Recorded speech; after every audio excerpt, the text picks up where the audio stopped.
ഇന്നലെ പുതിയൊരു ആപ്പ് ഇറക്കിയില്ലേ, എന്താണ് ശരിക്കും ഈ ആപ്പ്? നമ്മൾ സാധാരണ നമ്മളതിൽ പൈസ ഇട്ട് കഴിഞ്ഞാൽ ഒരുവിധമുള്ള എല്ലാ രാജ്യത്തും ടാക്സ് ഉണ്ട്. ഇന്ത്യ രാജ്യത്തും അത്യാവശ്യം നല്ല ടാക്സ് ഉണ്ട്, ഇൻകം ടാക്സ് ആയിട്ടും അല്ലാത്ത രീതിയിലൊക്കെ. നമുക്ക് വിസിബിൾ അല്ലാത്തൊരു ടാക്സ് ഉണ്ട് സാധാരണ ADHD ഉള്ള ആൾക്കാർക്ക്. അതാണ് ADHD ടാക്സ്.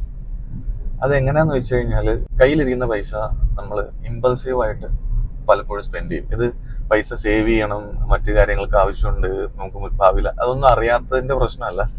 ചില ടൈമിൽ നമുക്ക് ചില ടൈമിലല്ല, മിക്കപ്പോഴും ഈ ഡോപ്പമിൻ ലോ ആയിരിക്കും, അല്ലെങ്കിൽ നമുക്കൊരു മോട്ടിവേഷൻ ഉണ്ടാവില്ല, എന്നാൽ അടങ്ങിയിരിക്കാൻ കഴിയൂല.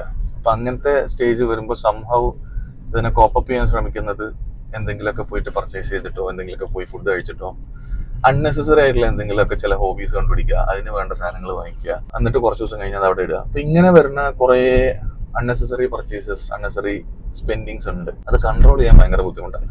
ആ ചെലവാക്കുന്ന പൈസയാണ് ADHD ടാക്സ്. അപ്പൊ അതിനെ സോൾവ് ചെയ്യാൻ വേണ്ടിയിട്ട് നമ്മൾ എന്താണോ നമുക്ക് സേഫ് ആയിട്ട് സ്പെൻഡ് ചെയ്യാൻ പറ്റുന്നത്, അത് സാധാരണ നമ്മൾ മറ്റേ സ്പെൻഡിങ്സ് ഒക്കെ കഴിഞ്ഞിട്ട് എത്രയാണോ നമുക്ക് സ്പെൻഡ് ചെയ്യാൻ പറ്റുന്നത് അത് കാണിച്ചു തരും.